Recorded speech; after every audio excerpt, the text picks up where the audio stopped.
नमस्कार, स्वागत है आप सभी का अपने चैनल ज्ञानोदय पर। आज इस वीडियो में हम बात करने वाले हैं बिहार के तमाम शिक्षकों का जो ट्रांसफ़र होने वाला है उसके विषय में। जैसा कि आपको पता है कि आज से दो दिन पहले 3 दिन पहले 17 तारीख को विभाग के द्वारा ट्रांसफ़र की जो प्रक्रिया करना है उसके कितने चरण होंगे उन सब का टाइम टेबल निकाल दिया गया है। और उस टाइम टेबल के हिसाब से सबसे पहले जो बात कही गई है समायोजन की, फिर उसके बाद पारस्परिक ट्रांसफ़र की, फिर उसके बाद सामान्य ट्रांसफ़र की। तो ये जो प्रथम चरण समायोजन की प्रक्रिया होगी, एडजस्टमेंट की प्रक्रिया होगी, वो किस तरह से होगी और उसका क्या आउटकम होगा और हम उसे किस तरह से अप्लाई कर सकेंगे, उस सब के विषय में इस वीडियो में हम आपसे बात करने वाले हैं। तो आप वीडियो को शुरू से लेकर अंत तक देखिएगा, जिससे आपके सारे डाउट क्लियर हो जाएं और आपको एक अच्छी समझ बन पाए कि हमें समायोजन का ट्रांसफर लेना चाहिए या म्यूचुअल ट्रांसफर का, या आपका जो सामान्य ट्रांसफर है उसमें फायदा है। तो वीडियो को शुरू से अंत तक देखिएगा। और उससे पहले एक रिक्वेस्ट है कि अगर आप चैनल पर नए आए हैं तो चैनल को सब्सक्राइब कर लीजिए और बेल आइकन को दबा लीजिए ताकि तमाम शिक्षा विभाग की जुड़ी खबरें सबसे पहले आप तक पहुंचे। चलिए वीडियो शुरू करते हैं।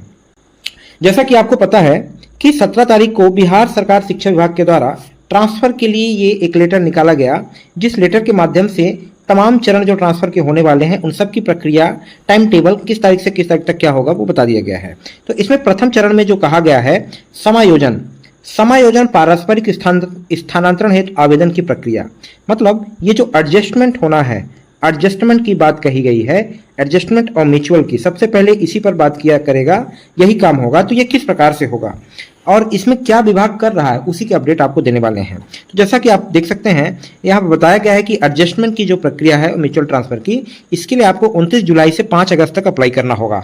इसके बाद सबसे पहले चरण 1 में समायोजन और समानुपातीकरण का हल निकाला जाएगा, जिसमें जिला, प्रमंडल, राज्य स्थापना की समिति की बैठक एवं शिक्षकवार समायोजन समानुपातीकरण सूची का प्रकाशन, समायोजन समानुपातीकरण सूची पर अपील, अपीलों का निष्पादन, ये सब किया जाएगा, जिसका टाइम टेबल 7 अगस्त से 9 सितंबर तक रखा गया है।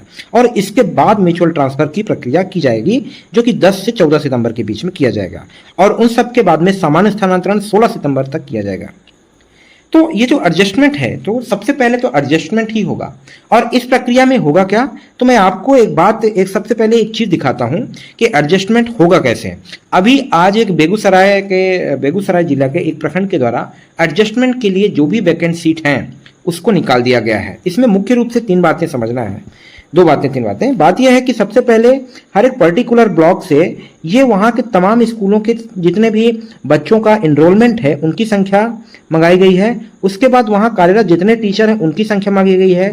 फिर उसके आधार पर पीटीआर निकाला गया है और पीटीआर के हिसाब से देखा गया है कि वहाँ जो टीचर हैं वो प्लस में है कि माइनस में है। जैसे अगर कहा जाए, एग्जाम्पल से देखते हैं, जैसे 120 अगर किसी स्कूल में नामांकन है और वहाँ पर 5 शिक्षक हैं, तो वहाँ पर एक्चुअल जो पीटीआर है, तो इसको 120 को 5 से डिवाइड किए तो ये आ गया आपका कितना आएगा, तो ये आपका 24 आएगा। मतलब वहाँ पर जो अभी करंट सिनेरियो है तो 24 छात्र और शिक्षक अनुपात 24 है, लेकिन विभाग के हिसाब से वहाँ पर जो है 30 के अनुपात में रखना है। तो मतलब वहाँ पर 4 शिक्षक होने चाहिए, तो 1 शिक्षक ज़्यादा है, तो वहाँ पर +1 शिक्षक, माने सरप्लस में 1 शिक्षक है। इसी प्रकार से कहीं उसी ब्लॉक के अंदर भी कोई ऐसा भी स्कूल होगा जहाँ 120 तो बच्चे होंगे लेकिन शिक्षकों की संख्या 2 ही हो, मान के चलिए, है ना, 2 हो या 3 हो, 120 पर 2 या 3 शिक्षक हैं। तब ऐसे में जो एक्चुअल बन रहा है तो 60 और आपका कितने का बनेगा, ये 40 का रेशियो बन रहा है ना, ये छात्र और शिक्षक अनुपात। तो ऐसी स्थिति में जो मानक तैयार किया गया 30 शिक्षक का, उसके हिसाब से यहाँ पर 2 से 3 शिक्षक लगेंगे। तो उस ब्लॉक में जो शिक्षक वहाँ पर जहाँ एक्स्ट्रा हैं और जहाँ पर डेफिसिट माने कमी है, तो उसी ब्लॉक के अंदर उन शिक्षकों का ट्रांसफर किया जाएगा। इसी पूरी प्रक्रिया को इन्होंने एडजस्टमेंट या समायोजन का नाम दिया गया है। एडजस्टमेंट बोला गया है या समायोजन कहा गया है। तो इसके लिए जरूरी है कि सबसे पहले वहाँ का पीटीआर, जितना बच्चे हैं नामांकन उस हिसाब से सब विद्यालयों का पीटीआर, और वहाँ पर क्या प्लस में है माइनस में, वो सारी सूची हो। तो उसी पर काम करते हुए सबसे पहले बेगूसराय जिला का एक पीडीएफ आया है जो कि हम आपको दिखाना चाहते हैं। जैसा कि आप यहाँ पर देख सकते हैं, ये एक प्रखंड शिक्षा पदाधिकारी बेगूसराय सदर का निकाला गया है, उनके द्वारा ये लिस्ट तैयार की गई है। इसमें आप देख सकते हैं सबसे पहले क्रमांक, यूडाइस कोड, विद्यालय का नाम, प्रखंड का नाम, कुल नामांकित छात्र छात्राओं की संख्या, मतलब एनरोलमेंट जितना है, कुल कार्यरत शिक्षक की संख्या जितनी वहाँ संख्या है, अभी उस हिसाब से कितना रेशियो है और एक्चुअल रिक्वायर्ड कितना है टीचर और कितने एक्स्ट्रा हैं कि प्लस में कि माइनस में, यहाँ पर ये बनाया गया है।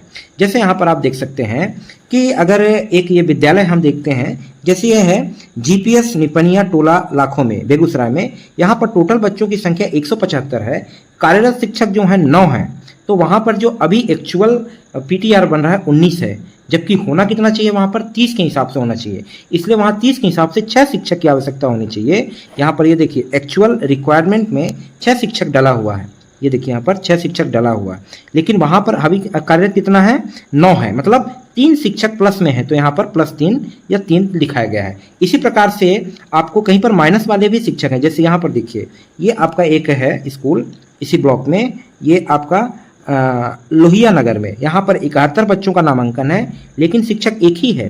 तो यहाँ पर जो रिक्वायरमेंट है वहाँ पर 2 टीचर्स का है, माने यहाँ पर 1 टीचर की कमी है, -1 है।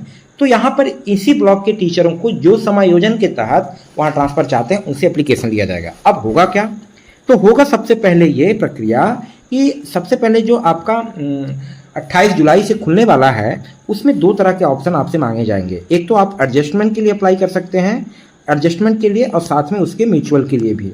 तो ऐसे टीचर जिनको उसी ब्लॉक में रहना है और वो ट्रांसफ़र चाहते हैं कि उनका घर के पास में कोई गांव है वहाँ पर ट्रांसफ़र हो जाए, अगर वहाँ पर वैकेंसी है तो वो एडजस्टमेंट के तहत वहाँ पर अपना ट्रांसफ़र ले सकते हैं। जैसे इस तरह से इसमें वैकेंसी दिखाई गई है, जहाँ माइनस शिक्षक हैं वही शिक्षक वहाँ पर जाएंगे और जहाँ ज़्यादा हैं वहाँ के शिक्षक को हटा के वहाँ एडजस्ट किया जाएगा। और जो म्यूचुअल है तो वो तो अपने साथी को खोज के उस हिसाब से ट्रांसफ़र कर ही सकते हैं। लेकिन सबसे पहले प्रक्रिया जो होने वाली है एडजस्टमेंट की प्रक्रिया होगी। एप्लीकेशन दोनों का साथ में ही होगा, लेकिन समायोजन की प्रक्रिया सबसे पहले की जाएगी। अब ये किस तरह से होगी वो हमने आपको पूरा वीडियो में समझा दिया। आई होप आपका सारे डाउट इस वीडियो से समायोजन और म्यूचुअल ट्रांसफर के रिगार्डिंग खत्म हो गए होंगे। लेकिन अगर इसके बाद भी कोई आपका क्वेरी है तो आप बेझिझक कमेंट बॉक्स में अपना कमेंट कर सकते हैं, हम जरूर रिप्लाई करेंगे। वीडियो देखने के लिए धन्यवाद। अगर वीडियो आपको अच्छा लगा है तो लाइक कर दीजिएगा, चैनल पर नए हैं तो सब्सक्राइब करिएगा। धन्यवाद।